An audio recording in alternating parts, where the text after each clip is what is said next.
खुदा बाप और बेटे और रूह कुदस के नाम से आमीन। ज़बूर 23। खुदावन चौपान नेक। खुदावन मेरा चौपान है, मुझे कोई कमी नहीं। वो मुझे हरी हरी चरागाहों में बिठाता है। वो मुझे राहत की नदियों के पास ले जाता है। वो मेरी जान को बहाल करता है। वो मुझे अपने नाम की खातिर सीधी राहों पर ले चलता है।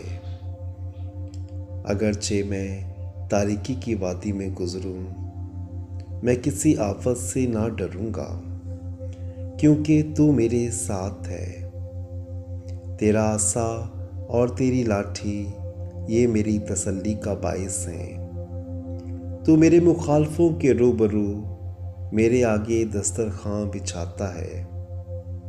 तू मेरे सर को तेल से मलता है, मेरा जाम लबरेज होता है। मेरी ज़िंदगी के तमाम अयाम में भलाई और कर्म मेरे साथ होंगे, और ज़मानों की तराजी तक मैं खुदावंद के घर में रहूँगा।